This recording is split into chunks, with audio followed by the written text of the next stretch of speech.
sex. For instance, male means energy, wisdom, knowledge, power, creation, use. Female is a synonym of music, beauty, love, purity, harmony, and good. Now let two such meet in the soul world, and if they are adapted to each other, their spheres, nay, their very lives blend together, the result of which is mutual improvement, purification, gratification, enjoyment, happiness, which state of bliss continues until new unfoldings from within shall unfit them from further continuance of the union.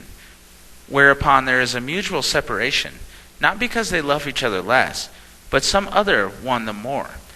And that other one, male or female, is certain to be ready for the reception of the new love.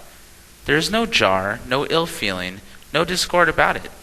Some of these unions may last for what to be man may seem to be long ages, but what the final result will be I have no space here to mention. It often happens that human bodies are so diseased and by malpractice so distorted from their true uses that pure and genuine love cannot express itself, wherefore it soon becomes a sealed mystery, and passion usurps love's holy throne. He or she whose nerves have become ruined either by grief or excess, opium, rum, tobacco, oppression, neglect, and things of that order, can never taste the infallible joys of love that attend on those who have such regard are healthy. Love has become either a boyish or girlish sentiment, else a sort of spasmodic fever, which possession speedily forever chills. In human society, it has become a purchasable commodity.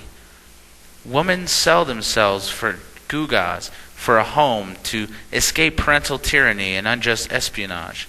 Men buy them and think that they are gaining love, not realizing that the joys or pleasures bought at any price are not the realities for which the bargain was made, but only counterfeits, which all too soon demonstrate their whole unworthiness. Buy a woman, purchase a man, bargain for love. How much is sunshine worth a quart? How does the goodness sell by the barrel? It is very easy for either man or woman to buy each other's garments, but the souls beneath must be won by wooing. Physical possession never yet satisfied a soul, and never will. Soul naturally shrinks from scales, weights, measures, and yard tapes, and it quite as intensely despises all protestation. Why? Because pure love is undemonstrative. Demonstration proceeds from volition, but love flows from a fountain altogether back of will.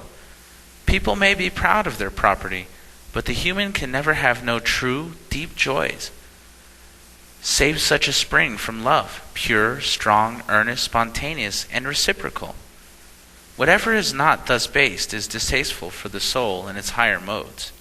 Joys of a tumultuous character, such as spring from the impulsiveness and passion, are both short-lived and exhaustive and pestilent, brood of anger, jealousy, hatred, disgust, trouble, ever always follow in their train priests of misery, prime ministers of evil.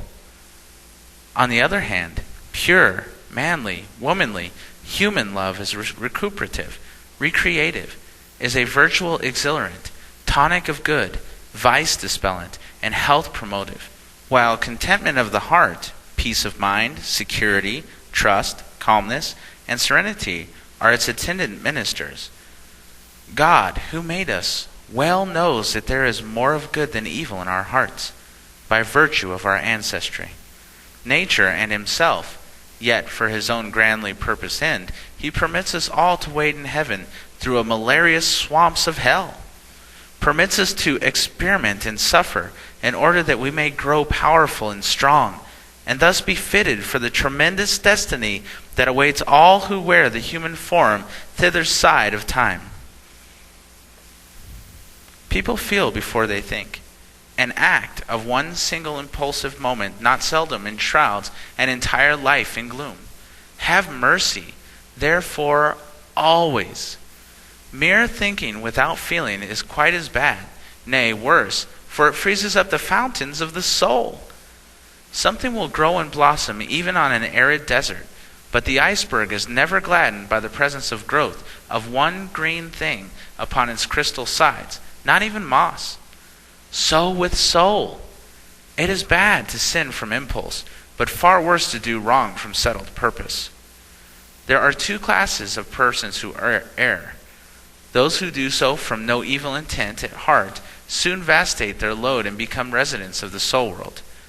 Those who sin from the head pass into the middle state and become infesting demons of modern spiritual mediums.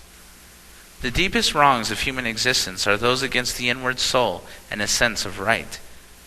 Illustration, whatsoever earthly, coupled shall assume the dreadful responsibility, not only of embittering each other's lives, but of incarnating a family of souls and discordant bodies, inevitably fashioned a hell sphere for themselves in the middle state, whence they shall not go forth until the uttermost farthing is paid.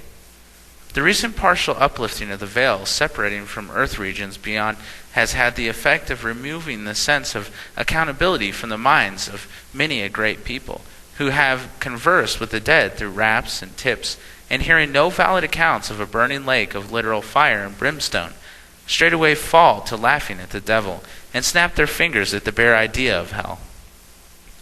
If they could not realize that the devil means badness, and that hell is a synonym for suffering and self-inflicted torture, the laugh would not be quite so loud and long, nor the finger-snapping near so frequent as at present. Such persons reason very superficially. In this respect, following the lead of some of their self-elected prophets, regents of hell itself, and earthly prime ministers to the chief friends of the middle states, and leap to the conclusion that all man's sins are atoned for a while embodied, that he is not to be punished at all after death.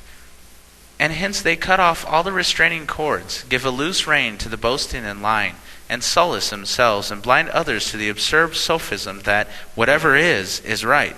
Murder, robbery, concubinage, divorcing 2, 3, or a dozen, for the sake of obscene dalliance and semi-legal infamy, are just the things to rid the world of evil and make society a bond of fraternal fellowship.